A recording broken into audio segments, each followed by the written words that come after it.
국립현대미술관에서 올해 작가상을 여러 가지 예측을 했는데 제가 보러 갔거든요. 저는 제 개인으로는 그래도 민중미술에서 활동했던 방정아 작가가 됐으면 하는 마음이 많았고, 제가 부산문화재단에 글도 썼어요.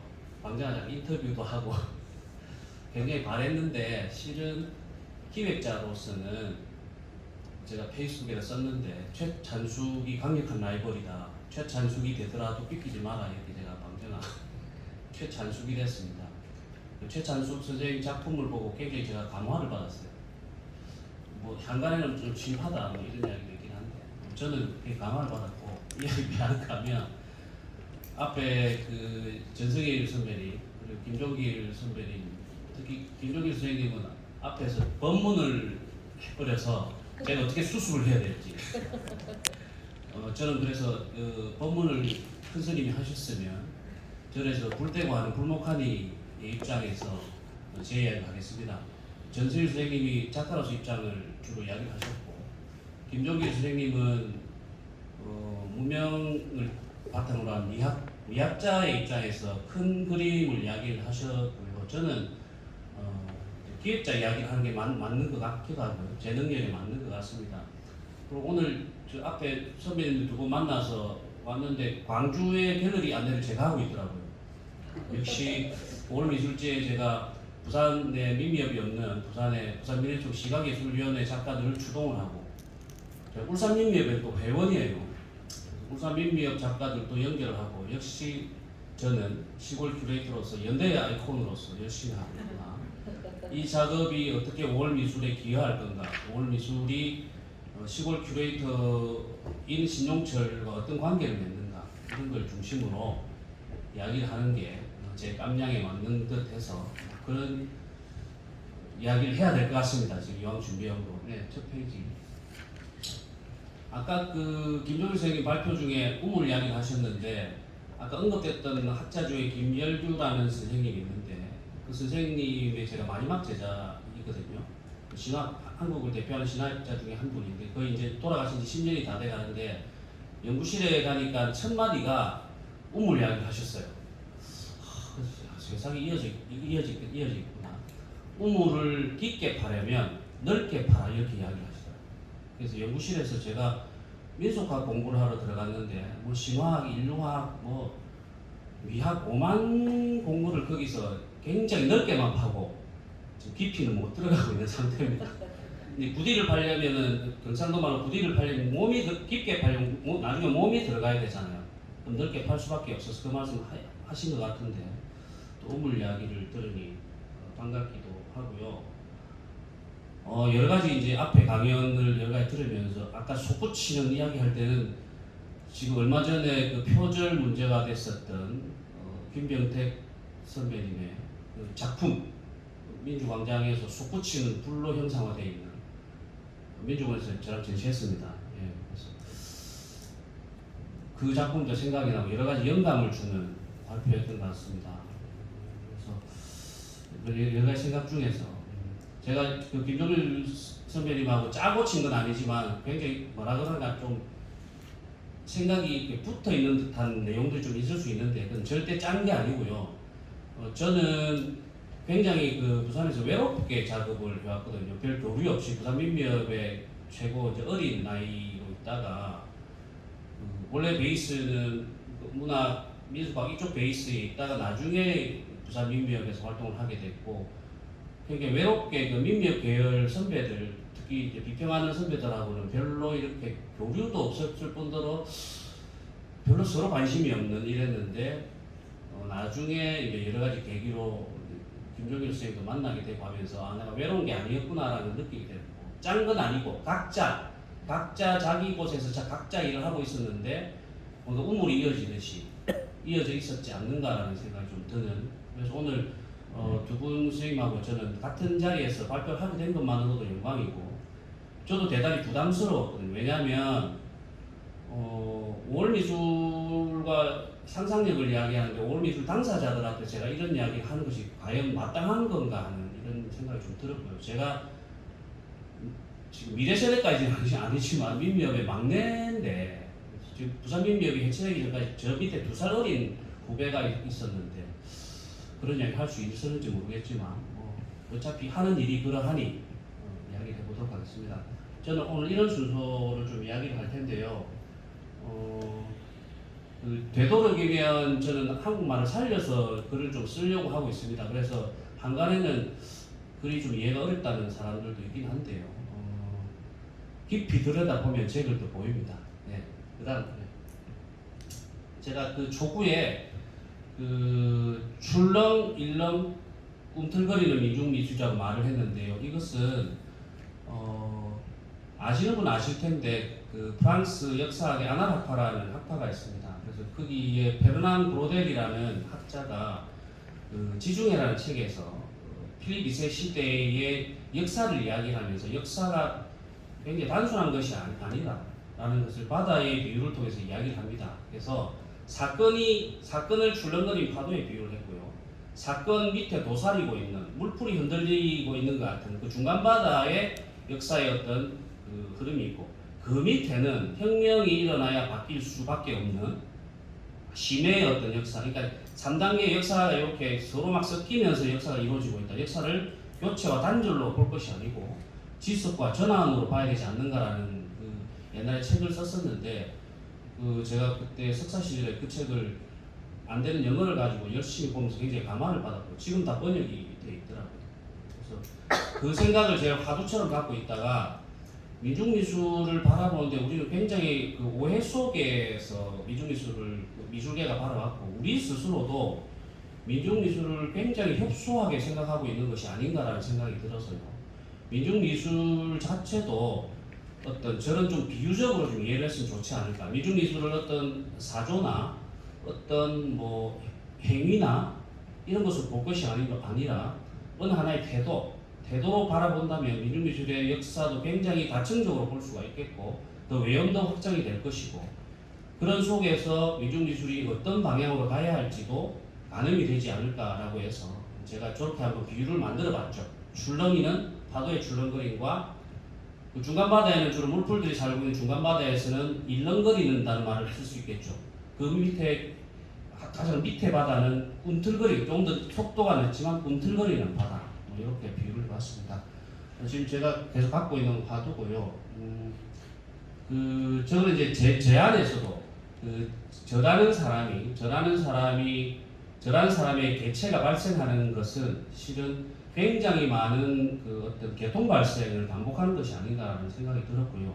제가 살아온 것이 어떤 면에서는 그 민중미술이 거쳐가고 있는 과정과도 굉장히 유사한 지점으로 가고 있지 않은가라는 생각을 해봤습니다. 제가 곧 민중미술은 아니지만 제가 민중미술을 알아가는 과정 자체가 굉장히 저한테는 소중한 경험이었고 지금도 공부를 하고 있고 다행히 제 스스로는 민중미술의 거점이라고 생각하는 민주공원에서 일을 하게 되었고 민주공원에 제가 들어갔을 때 그 700여 점의 민중미술 작품이 있었는데 그들과 대화하는 과정 그들이라는 것은 그림 목숨들이고 그림 목숨을 만든 사람들이 작가이고 그 10년 동안을 그것을 하기 위해 제가 이때까지 하고 있었고 지금 그 과정에 있습니다. 그래서 저는 민속학을 하긴 했는데 민속학을 하려고 하는 게 아니고 80년대 학번들은 다들 비슷하겠지만 달춤 배우러 가고 풍물을 치러 가고 그런 와중에 민속학을 하게 된 것이죠.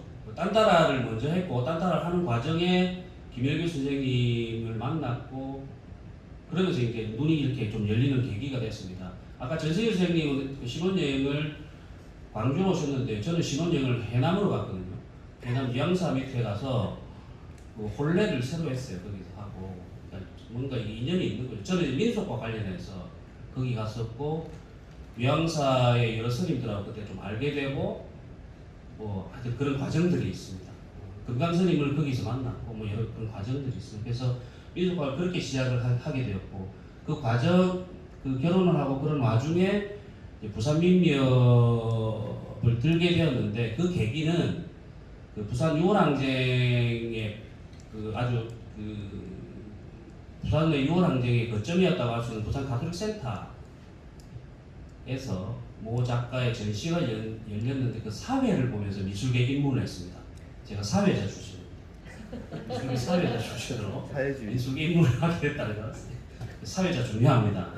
지금도 이제 저를 사회로 이렇게 부르는 사람들이 많이 있습니다. 그래서 사회로 입문을 하게 됐고, 그 이후로 민미업 활동들을 많이 하게 되었는데, 그 민미업 활동을 하면서도 여러 이제 활동을 하게 되는데, 딱 불행하게도 지금 부산은 민미업이 없습니다. 없고, 자발적으로 그 안식년 선언을 했는데, 그 안식년이 이제 본부에서 봤을 때는 사고다 이래 본 거죠. 결론적으로는 뭐 그게 그냥 사고 지회로 되어서 지금까지 민미업이 만들어지지 않고, 지금 부산 미래총안의 시각예술위원회가 오랜 세월을 지나서 만들어진 것이 이제 저때 발화가 된 것이죠. 그러고는 그 즈음에서 민족 큐레이터로 들어왔는데, 오니까 수장고에 제가 소문만으로 듣던 작품들이 700여 점이 있는 거예요. 오윤 선생, 김봉준, 없는 작가 몇 분이 있습니다. 이 거대한 그러니까 제가 잠이 안 오더라고요. 제가 무슨 뭐 신뢰를 받거나 이런 거 아는데 이게 막 지금 수장고에 있는 이 그림들이 그 경상도 말로 고시란 그림 소리들이 막 밤마다 꿈에서 나오는 듯한 그런 느낌이 있잖아요. 도대체 이걸 어떻게 해야 될까 내가. 이제 그때 공부가 시작이 됐고요. 피상적으로 알고 있었던 어떤 민중민주에 대한 개념 이런 건 제가 솔직히 말씀드립니다. 피상적으로 알고 있었던 것들 그런 것들을 이제 그때 사료들하고 그림들을 보면서 제가 고민을 하게 됐고 지금 그 과정 중에 있습니다. 그래서 그 와중에 이제 10년 동안 얼굴도 모르고 이름으로만 알고 있었던 선배님들도 많이 만나게 되었고 그런 과정에서 2013년도에 민중미술전을 시작을 했거든요. 그 민중미술전을 시작을 딱 했을 때 첫 해에 이제 평론가 이제 우리 계열에서 그 활동을 주로 하셨던 선배님이 저한테 왜 민중미술이라는 말을 쓰느냐, 고립을 자초하려고 하느냐라는 말을 쓰더라고요. 근데 저는 이제 그렇게 생각을 했죠. 그러면서 저는 이제 밤새롭게 쌍욕을 이제 이렇게 하셨는데 그 말씀을 하는 분이 좀 고립을 자초하고 계신 것 같다는 느낌을 받았어요. 그래서 제가 그때 말씀드린 거는 저 잘 모른다. 선배님보다 민중미술에 대해서 잘 모르고 이제 공부가 시작됐긴 했지만 선배님이 생각하는 그 협의의 민중미술로 나는 민중미술을 보지 않는다. 좀 더 확장된 개념으로서 민중미술을 보고 싶고 그런 어떤 개념 설정 속에서 민중미술을 나는 바라보고 싶다. 그것이 나는 태도라고 생각한다. 라고 이야기를 했습니다. 그래서 이 비유를 자주 하는데 서양에서 락 음악이라고 하면 좁은 의미에서는 4인조 편성이 된 우리 비틀즈 같은 그런 것을 락 음악이라고 하지만 마돈나를 락 아티스트로 분류를 합니다. 레이디 가가 이런 가수들 락 아티스트로 분류를 하거든요. 그것은 태도겠죠. 락 스피릿 할 때 그 태도를 가지고 넓은 의미에서 락 아티스트로 분류를 하거든요. 저는 그 비유를 갖다 쓴다면 저희의 민중미술도 어떤 태도로 봐야 되지 않는가. 그 태도가 무엇인지는 앞에 여러 선생님들 이야기를 하셨고 현실에 대해서 어떤 태도를 가질 것인가 그리고 그 발언을 어떻게 할 것인가 그 발언을 어떻게 구성할 것인가 그 발언이 제시하는 미래 전망은 무엇이 될 것인가 이런 생각을 해봤습니다. 그래서 그런 어떤 조짐이라는 것은 저기서 어떤 조짐은 저것은 그 서울 민미업에서 했던 2011년도에 전시에 제가 전시 비평을 쓰게 됐는데 그때 썼던 제목입니다. 어떤 조짐을 봤는데 나는 조지고 싶다 했어요. 너무 이제 고루하기 짝이 없는 그림들이 많이 왔고 기획 의도를 잘 모르는 그림 또는 너무 옛날 그림 뭐 이런 그림들이 많이 섞여 있었거든요. 제가 왔을 때는. 그래서 경상도 말로 조지고 싶었어요. 그래서 조졌죠. 글로 조졌는데 그렇지만 그래도 살려야 할 어떤 조짐이 보이더라. 이런 말에서 제가 라임을 쓴 거죠. 라임을 쓰려고 쓴 건 아닌데 저렇게 써봤습니다. 그래서 그러한 과정 속에서 제가 어떤 조짐 속에서 이쪽 민중미술 공부를 시작했다. 예, 그렇게 말씀드리겠습니다. 그 다음 벌써 시간이 많이 갔네요. 바디데기 이야기를 좀 해야 되겠는데요. 그 바디데기 이야기 다 아시죠? 막내딸로 태어나서 지가 딸로 태어나려고 태어난 건 아닌데 딸로 태어났다는 이유 하나만으로 집에서 첫 번째 쫓겨나잖아요. 쫓겨나서 어떤 함에 갇혀서 지내는데 이런 바리대기고 사슬 이런 게 나옵니다. 더울 때는 떠 죽으라고 무명옷을 해주고 추울 때는 얼어 죽으라고 삼배옷을 해주고 뭐 그러고 있는데 학들이 와서 이렇게 덮어주고 이런 과정이 있습니다. 두 번째 그 아버지 쫓아낸 아버지 오구대왕 아버지가 죽을 때가 다 되어서 이거는 이제 리오왕하고 비슷한데요. 누가 아버지를 살릴 것이냐 하고 있는데 아무도 못 살린다. 그러다가 바리레이 데리고 오게 되죠. 1차 쫓겨났다가 집에 다시 돌아오죠. 강제로 쫓겨났다가 불러서 다시 돌아오는데 그때 누가 가느냐 해서 바리레이가 내가 가겠다고 하죠. 두 번째 집을 나갈 때는 자발적으로 나가지 않습니다. 첫 번째는 강제로 자기 비자발적으로 나가게 되는데 두 번째 나가게 되어서 어디로 가야 될지도 모르고 무엇을 해야 될지도 모르고 어디에 있는지도 모르는 정보가 전혀 없죠. 정보가 전혀 없는 상태에서 나가게 되는데 그 심성의 착함 그거 하나만을 가지고 무작정 나가게 되는데 가는 과정에서 여러 이제 도움을 주는 동물들도 있고 그렇게 됩니다. 그런데 서천서역국 뭐 여러 가지로 표현이 되는데 판본에 따라서 거기 도착을 해서 또 9년을 있죠. 그 남편을 만나서 아이를 3명을 놓고 무조건 3이 나오는데 놓고 그러고는 그 설거지 3년, 빨래 3년, 뭐 3년, 또 9년을 또 허비를 합니다. 그러고는 어떤 곳에서는 이제 물을 떠온다고 하는데 제가 좀 주목을 했던 것은 꽃을 3가지를 갖고 와요. 뼈살이, 살살이, 숨살이. 굉장히 재밌는 대목인데요. 사람이 죽을 때 그 한국말에는 죽는다는 표현을 그냥 죽었다라는 표현을 많이 하지 않고 우원법을 쓰거든요. 말을 돌려서 하는 죽음에 대한 표현이 여러 가지로 있다는 것이죠. 죽음이 굉장히 중요한 현상이기 때문에 죽는다는 표현을 뭐 밥숟가락 놨다 할 수도 있고 그 종교에 따라서 여러 가지 소천했다, 별세, 영면에 들었다, 뭐 여러 가지 있을 수 있겠죠. 근데 보통을 제일 많이 쓰는 표현은 숨을 거두었다라고 이야기하지 않습니까? 숨을 거두었다. 그러니까 숨의 죽음, 숨결의 죽음을 맨 먼저 코 밑에 손을 대고 확인을 하지 않습니까? 이 숨이 죽는 거죠. 숨이 죽고, 숨이 죽은 다음에는 육탈의 과정을 지켜보죠. 뼈에서 살이 이제 이렇게 나가는 과정을 이야기하고, 그 다음 나중에 영혼, 3가지의 죽음. 그러니까 장래, 죽음을 확인하는 3단계의 절차를 거치는데, 바리대기 서사에 희한하게도 뼈살이, 살살이, 숨살이 3가지의 꽃으로 다시 집으로 돌아와서 아버지를 살려내는 과정이 있더라고요.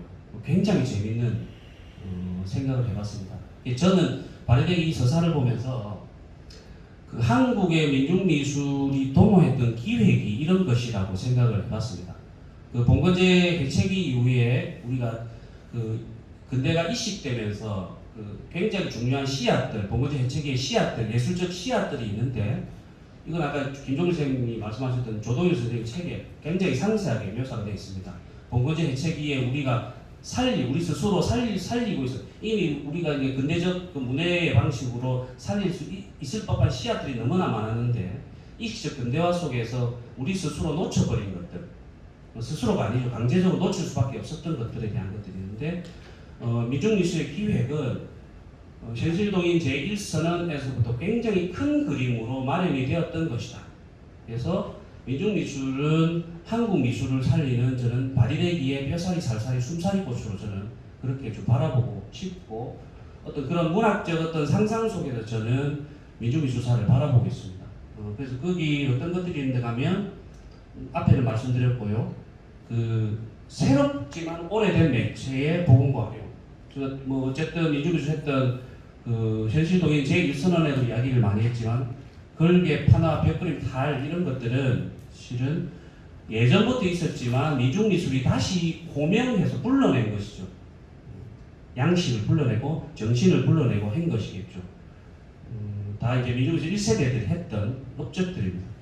그리고 아까 여기도 뭐 서양의 리얼리즘 개념을 넘어서는 현실인식, 현실주의의 미적 근거를 확보하는 것들을 판소리, 탈춤, 우리 풍속과 풍경화, 민화 이런 데서 다 찾으려고 했던 것이겠죠. 그러한 것들. 그리고 그 원근법으로 대표되는 원근법을 중심으로 이루어지는 서양의 미술사, 서양의 양식사와는 변별되는 범동양적인, 동아시아적인 시각체계 중국적인 것들, 일본적인 것들, 그리고 동남아적인 것들을 어떻게 재구성할 것인가에 대한 기획이 있었다고 저는 보는 거고요. 그게 이제 1969년도에 현실동인 제1선언으로부터 출발했다고 보면, 그 다음 현실동인 제1선언 뒤에 쪽에서 잠깐 보시겠고요. 제가 이런 표현을 썼습니다. 아까 그 이야기를 하면서 요새 페이스북에 막 그 아이디어가 떠오르면 썼다가 나중에 그게 이제 그 본격적인 글로 가기도 하는데, 요거는 제가 썼어도 좀 재밌어서 제가 한번 읽어볼게요. 바다풀. 바다풀은 줄렁이는 파도를 먹고 자라. 일렁이는 물결을 춤추지. 꿈틀거리는 바다의 아랫도리를 꿈꿔. 바다풀을 뜯어먹는 여인들의 목구멍이 줄렁거려. 목구멍을 들여다보지 않아도 줄렁거리는 소리가 들려. 줄렁이가 없으면 일렁이가 입을 다물어. 일렁이가 입을 다무련 꿈틀이가 잠을 자. 꿈틀이가 잠을 자면 세상은 멈춰. 느낌 오십니까? 네, 넘어가겠습니다. 곰곰이 생각해보면 이 그림으로, 저는 원래 개념적 사회를 했던 사람인데 미술하는 동무들하고 일을 하게 되면서 굉장히 생각이 형상적 사회로 바뀌었습니다. 인간이 좀 돼가는 것이죠. 인간이 돼가는 과정이 있습니다.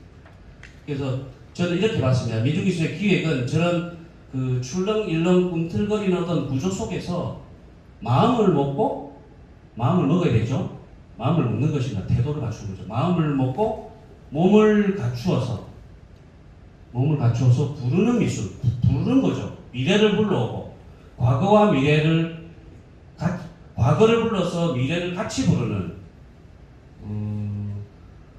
부른다는 말이 너무 설레지 않습니까? 부른다는 거.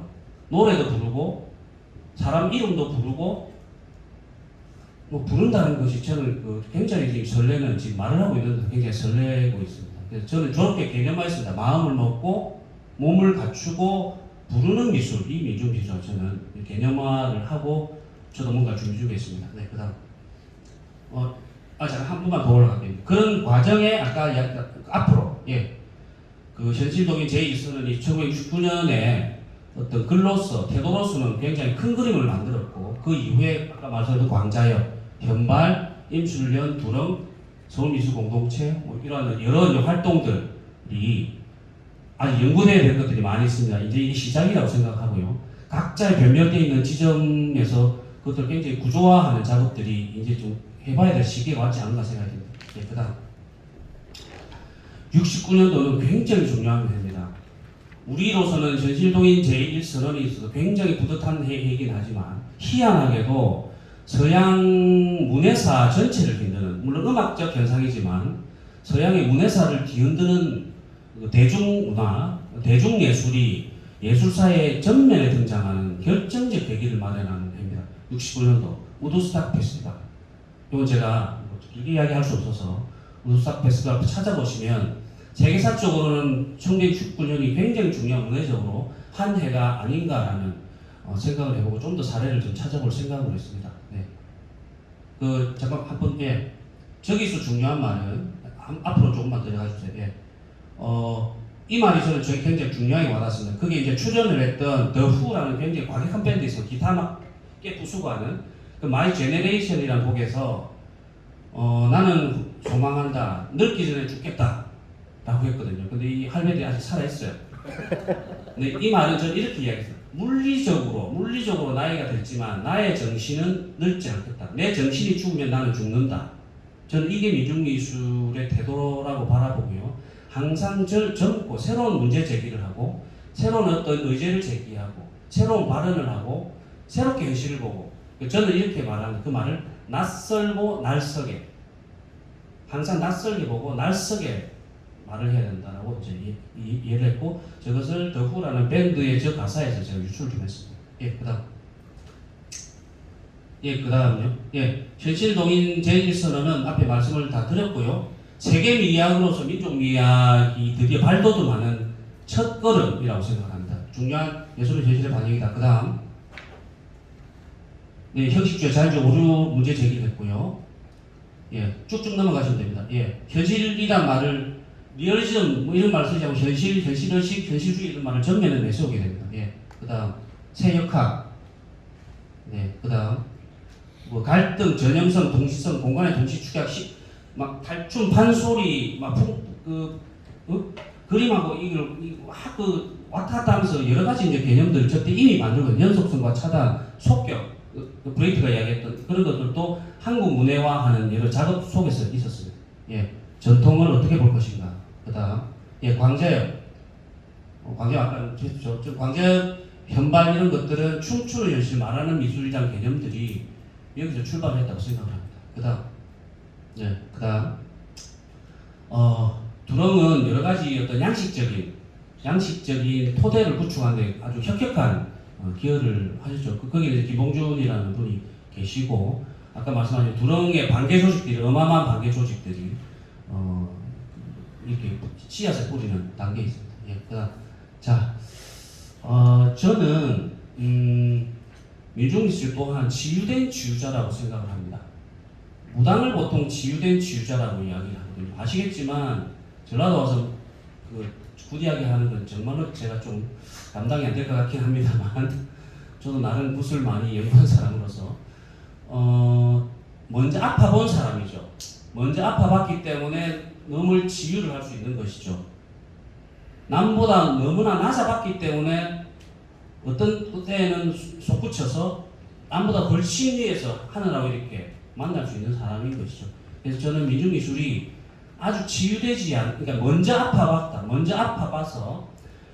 아파봤기 때문에 한국 미술사를 치유할 수 있는 치유자라고 생각을 합니다. 민중미술의 기획이 치유된 치유자로서의 기획으로 갖고 있다. 라고 생각을 하고 아직 안 넘어왔습니다. 예. 우리가 네 발로 다녔잖아요. 네 발로 다닐 때랑 이렇게 두 발로 고추 섰을 때랑 굉장히 달라지는 겁니다. 네 발로 서면요 뒤를 잘 볼 수가 없죠. 위로도 잘 볼 수가 없고요. 시야가 완전히 다른 시야가 열립니다. 서면 뒤로 볼 수 있고 하늘 위로 볼 수 있지 않습니까? 손이 해방이 되니까 이건 이제 좀 도구의 측면에서 좀 다른 이야기 있을 수 있겠지만 춤을 출 수가 있고 안을 수 있고 네 발로 있을 때는 이렇게 목덜미를 부비는 정도 안을 수는 없죠. 허그가 안 되지 않습니까? 그리고 남녀 성기의 위상이 달라집니다. 남자 성기는 숨어 있고 여성 성기는 노출되어 있죠. 네 발로 있을 때는. 근데 서면 남녀의 성기의 위상이 달라지죠. 같은 위치에 있지만 위상이 달라지는 거죠. 노출되느냐, 은폐되느냐 그런 차이가 생기는. 요거는 제가 여기서 길게 이야기할 건 아니라서 다음 기회에 뒤풀이 가서 이야기하겠습니다. 그런 게 있죠. 그래서 저는 민중미술이 어떤 두 발로 고추 서는 어떤 인식의 틀을 제공했다라고 생각합니다. 민중미술의 기획이. 그래서 새로운 눈길, 새로운 이야기를 제공했다고 생각이 들고요. 저는 예술이 틈을 바라보는 것, 생활 세계에서 보지 못하는 틈을 바라보는 것이 예술이라고 생각하고요. 낯선 눈을 제공하는 것, 그리고 낯선 말을 통해서 이야기하는 것. 그래서 그러한 것들로 어떤 그물을 조직하고 그물을 짜는 것. 그 그물을 짜서 세상의 어떤 다른 국면을 이렇게 포착하는 것. 끌어잡는 것, 이렇게 그물로 이렇게 끌어내는 것. 이런 것들이 예술의 역할을 생각을 하고요. 민중미술은 단순히 사조가 아니다. 민중미술은 너무 이게 앞에 민중미술하고 약간 개념적 겹치는 면이 없는데 짜고친 거 아닙니다. 민중미술은 하나의 세계를 만들려는 기획이다. 세계를 만드는 기획이고 그러한 것들이 어떻게 작동하는 것은 저는 움틀거리는 아궁이가 아까 말하는 움틀거리는 것과 개념적으로는 이어져 있습니다. 일렁이는 고래는 아까 일렁거리는 중간바다에 이야기한 것처럼 그런 어떤 중기지속의 역사를 이야기하고요. 우리가 포착되는 것은 굴뚝에 연기가 나는 파도가 출렁거리는 것처럼 연기가 굴뚝으로 이렇게 출렁이는 것 같은 이러한 어떤 형상적으로는 이야기를 할 수가 있겠습니다. 그리고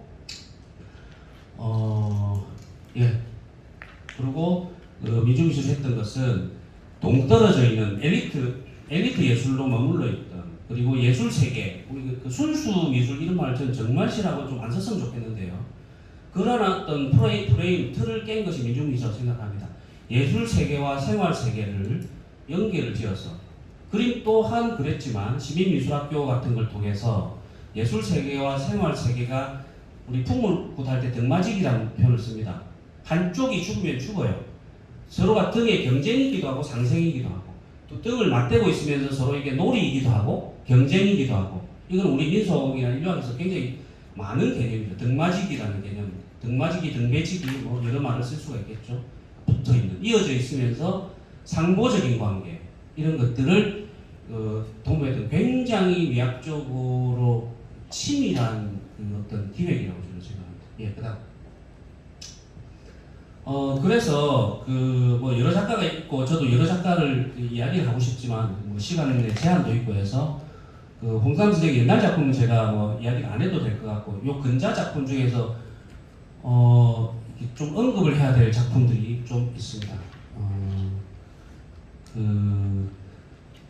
이게 단골레들이 전 해남에서 주로 있었으니까 그 단골레들 전라도 단골레들은 주로 세습무잖아요. 배워서 하는 학습무란 말을 쓰니까 하는데 시내림은 안 받죠. 안 받고 이제 대를 이어서 단골판을 세습을 받아서 하는데 그 동네 마을 사람입니다. 평소 때 마을 사람이라서 제가 안 되는 전라도 말을 좀 흉내를 내보면 내 엄마인데 엄마가 내보고 저쪽에 단골레 누구 보고 이제 뭐 오라고 한다 그래요. 그러면 엄마가 단골레한테 가서 이야기를 하라 그래. 신부를 가면 내가 이래요. 어이 자네 우리 엄마가 오라네 이렇게 이야기를 해요. 반말을 하는 거죠. 늙은 단골레한테 어린 꼬맹이가 반말을 하는 거예요. 평소 때 그 어린애들도 반말을 할 정도 위치에 있는 거예요. 그 마을에서 굉장히 낮은 뭐 하대까지는 아니겠지만 굉장히 낮은 그 대접을 받는 위치에 있는데 이 사람이 굿할 때는 신과 대화를 하는 사람이 되잖아요. 이게 굉장히 중요하다고 저는 생각합니다. 널뛰기 같은 게 가장 낮아봐야 가장 높은 것과 소통할 수 있는 존재가 되는 거죠. 미학적으로 굉장히 중요한 현상이라고 생각을 하고요. 다른 데는 다 어떤지 모르겠는데 바다를 바닥이란 바닥이라 하더라도 바다를 바닥이라고 저는 그걸 바탕으로 들었습니다. 그래서 그 말이 일부러 그렇게 만든 건지는 모르겠으나 바다가 바닥이고 바닥은 바탕이다. 그래서 바닥에 있어 본 사람만이 굉장히 신성한 성과 속이 왔다 갔다 하는 거죠. 그런 위치에 있다고 생각하고 민중미술이 그것을 해왔다라고 생각을 합니다. 네, 그 다음 이거는 그건데요.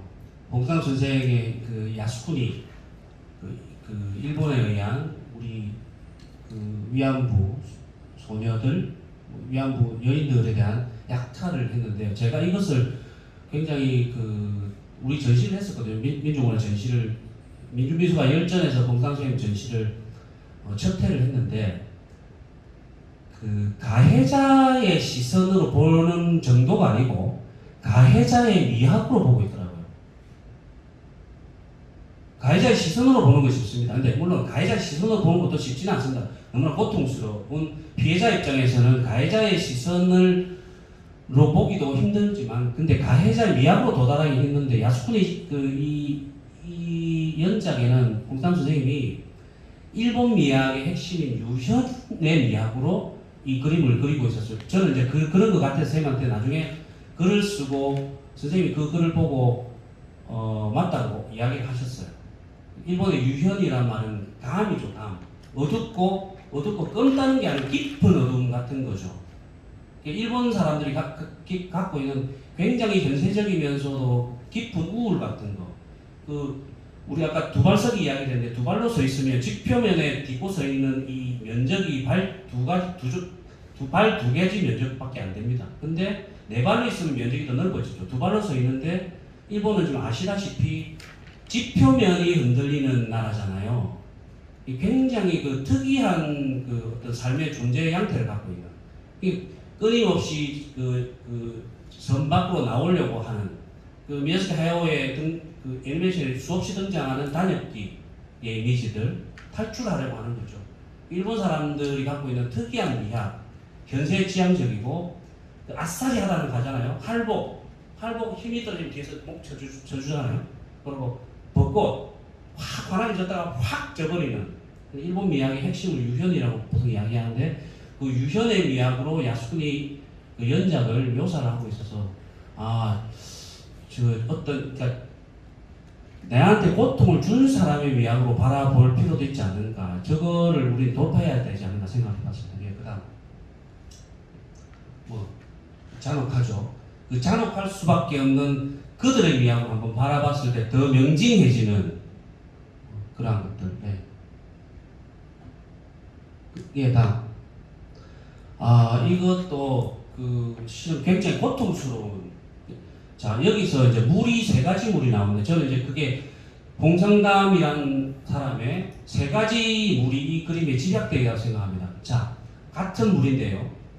어릴 때 그 홍성담이라는 사람은 섬 사람이니까 물이 놀이터잖아요. 수영을 하고. 노는 물이죠, 노는 물. 노는 물. 근데 중간에 민해운사를 통해서 이제 공문을 받고 물공을 받고 했을 때 그 물은 또 다른 물이죠. 나를 죽일지도 모르는 물. 자, 그 다음에는 하나가 더 있지 않습니까? 하나 더 있어요. 예. 그림. 예. 아니, 앞으로. 아니, 아까 물. 네, 어머니, 예. 저기는 세월호까지 같이 있는 거죠. 세월호 아이들이 겪었을 바다. 이 세 가지 물이 저 안에서 중첩되어 있으면서 새로운 의미를 발생하고 있는 거죠. 홍성담이란 작가의 개인 경험과 개인 경험 안에서 상투되고 있는 물과 세월호 아이들이 겪었었던 그 물들이 저 작품 안에서 상투하고 있는 굉장히 나는 민중이 새로운 어떤 그 가능성으로 봤습니다. 예, 그 다음은 도깨비입니다. 그 메타는 이런 거거든요. 뭐 잘 아시겠지만 메타 연극이란 말을 쓸 때는 연극인데 연극의 본질이 뭔가를 묻는 게 메타 연극이고, 메타 시는 시의 형태를 갖추고 있는데 시가 무엇인가를 묻는 게 메타 시입니다. 한국 이야기는 메타 이야기도 있습니다. 이야기가 주인공인 이야기가 있어요. 이야기 주머니에 이야기들이 살고 있는데 이야기 밥을 안 주니까 얘들이 막 들끓어가지고 이런 이야기들이 있어요. 아프리카 설화에도 있고요. 저는 민중미술이 어떻게 해야 되는지에 대해서 이제 메타를 좀 물어야 될 시대가 왔다고 생각합니다. 민중미술사를 계속 아카이브를 하고 연구는 하되 민중미술이 지금 생산되고 있는 작품들에 대해서는 우리가 메타적 질문을 해야 된다고 생각을 합니다. 민중미술 너가 뭐 하고 있니? 라고 물어봐야 되는 시간이 다 돼가고 있군요. 네. 그래서 민중미술이라고 하고 있는 것 중에서도 죽어서 다시 살아나야 될 것도 있을 수가 있다는 이야기를 하고 싶고요. 너무 동호반복적으로 옛날 우리 꼰대들이 7080 음악을 정말 좋아하는 사람들은 지금 시대 음악을 다시 듣거든요. 락 음악을 옛날 들었던 무슨 헤비메탈, 주다스 프리스트 이것만 듣는 게 아니라 지금 락 음악을 듣죠. 그런데 7080 카페의 단점은요, 옛날에 자신들이 20, 30대 들었던 그때 노래만 듣는 거예요. 굉장히 저는 이게 고착이라고 생각하고 이게 고립을 자초한다고 생각합니다. 그래서 민중미술 너가 뭐 하고 있니라고 물어봐야 될 시점이 왔다. 그러면서 그 중에 죽어야 할 것이 무엇이고 살아야 할 것이 무엇이고 죽음으로써 다시 살아나야 할 것이 무엇인가를 고민해야 될 시점이 됩니다. 자, 그래서 2018년도에 광주 비엔날레의 슬로건이 터전을 불사르고였습니다. 토킹헤즈 밴드의 노래 제목이었어요. 저거야말로 민중미술에 나아갈 길이라고 저는 생각을 했는데, 저 해에 세월호 그림이 걸렸다가 내려지는 수모를 당했죠. 그때 2018년 광주 비엔날레일 겁니다. 예, 그 다음. 자, 이 그림은 아주 좁은 의미로는 탈핵에 대한 문제로 묘사를 했는데, 저는 저게 메타 민중미술이라고 봤습니다. 이놈아 저기 구멍 좀 봐라라고 이야기를 해요. 구멍 눈알을 이렇게 잡고 구멍이 아까 틈하고 연결되는 저는 개념으로 봤어요. 그래서 사람들한테도 너가 뭐 하고 있니도 있지만 민중미술 너가 뭐 하고 있니? 라고 묻는 것 같았어요. 지금 이건희의 컬렉션이 전국미술관에서 이렇게 초대를 받기를 기다리고 있는 이 시점에 바깥에서 미술행동을 하고 있죠. 여러 작가들은 지금 여기 참여하는 선생님들도 계시지만 미술행동을 하고 있으면서 미술행동의 여러 작품에 여러 주제들이 있고 그 해년마다 또는 장소마다 달라지는 주제가 있겠지만 미술행동이 묻고 있는 나는 궁극적인 질문은 민중미술 너가 뭐 하고 있니? 라고 묻는 것 같았습니다. 그게 메타 민중미술이라고 생각하고요. 저는 민중미술의 그간의 성과들이 이제 이 정도까지는 왔다라고 생각합니다. 그래서 메타적으로 우리들의 지금 여기를 묻지 않으면 우리는 고착되고 영원히 십자군 원정을 떠났던 십자군들이 끝내는 그 원래 십자군 원정을 갔던 그 목적의식을 잊고 안주를 하게 되지 않습니까? 곳곳에서. 그런 나중에 토호가 되는 그런 과정을 거쳤던 것을 우리가 고려를 하면서 우리의 지금 메타를 물어봐야 되지 않을까라는 생각이 듭니다. 예, 그 다음. 예. 그리고 뭐 그런 이야기를 쭉 했습니다. 그래서 죽어서 살아온 목숨이 있어야 되고, 그리고 우리가 만든 자리에서 앞에서 했던 우리가 뭐 미술 공동체니 민미업이니 뭐 미래총이니 우리가 짓고 있었던 그 깔고 있는 그 자리 밑에서 전혀 계보 관계가 없는 우리로부터 수혜를 받지 않았던 곳에서 새롭게 민중미술적 태도를 갖추고 세상을 바라보고 발언을 하고 있는 작가들이 있다. 이 작가들을 우리가 깔아뭉개고 있지는 않은지 주변 좀 살펴봐야 되겠고, 자기 엉덩이 밑에도 좀 봐야 되겠고, 내 집 모서리에 뭔가 자라고 있는 싹을 우리는 못 보고 있는 것이 아닌지 하는 그런 생각들을 해봤습니다. 그런 눈길 속에서 우리의 민중미술이 춤을 추는 춤길이 열리고, 그것이 우리의 그림길을 좀 비추자 생각합니다. 예, 이상 마치겠습니다.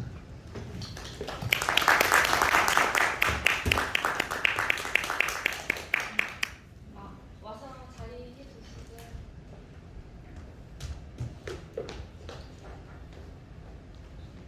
제가 몇 분 했나요? 지금 50분. 죄송합니다. 지금 토론자로 나오신 분은 신승희 민주화운동기록관 학예연구사 분이시네요. 토론 시작해 주세요. 네, 안녕하세요. 교육관 학교연구사 서승입니다. 선생님 잘 안 들리네요. 아니, 좀 내리시고 하시던 발표자.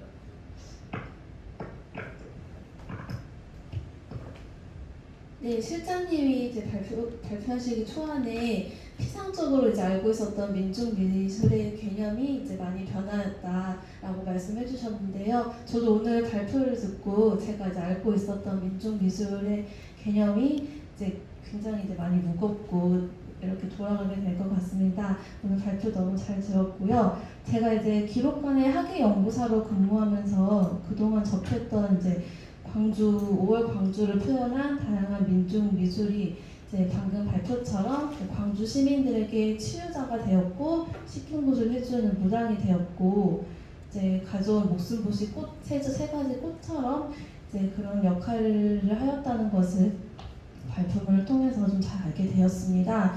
제가 많이 접했던 민중 미술들의 하나가 홍성당 작가님의 새벽 연작이에요. 저희 기록관에서 소장되어 있기도 하고요. 작가님의 경험과 기억이 밑바탕으로 자리 잡았는데 새벽 연장에서 이제 저희가 그 연장을 통해서 상설 전시실이나 기획 전시실을 통해 다양한 전시도 진행을 하고 관람객들에게 소개를 하고 있었는데요.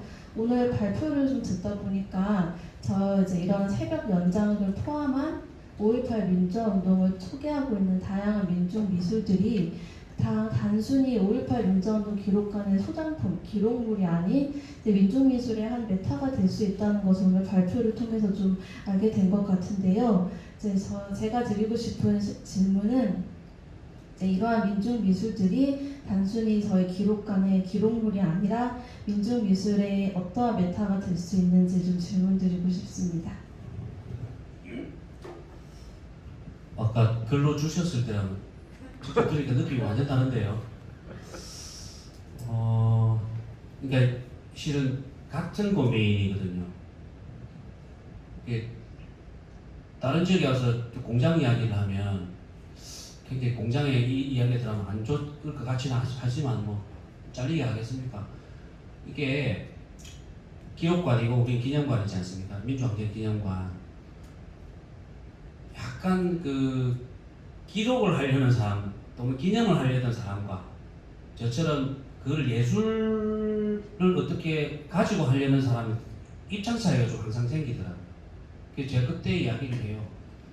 그 역사가 이제 주로 역사 이야기를 해야 되는 쪽이 있어요. 기록이나 기념 쪽은. 근데 우리는 그 역사가 뼈라면 그 뼈에다가 살을 붙이는 게 예술 아니냐. 뼈만 있으면 그게 형형화되는 거 아니냐라고 이야기를 하고요. 살이 붙어 있어야 만질 수 있고 쓰다듬을 수 있고 그러지 않느냐. 그렇게 비유적으로 이야기를 합니다. 그래서 조금 더 나에게 그러니까 감동을 줘야 감동을 거꾸로 하면 뭐가 됩니까? 동감이잖아요. 감동을 주는 게 예술이지 않습니까? 우리가 기록하고 기념하는 것은 공감을 불러일으키려고 그러지 않습니까? 그 역사를 기념하고 그 역사의 가치를 우리는 어쨌든 그 학습하고 하게 하려면 공감하게 만들어야 되는데 공감을 하려면 거꾸로 감동을 시켜야 되니까 그게 예술의 역할이라고 생각하고 그런 면에서는 민중미술은 굉장히 많은 지금 저수지들을 확보하고 있다라고 생각을 하고 있고 그것의 많은 저수지의 근원은 실은 5.18 정신과 5.18 미술에 좀 이어져 있다고 생각합니다.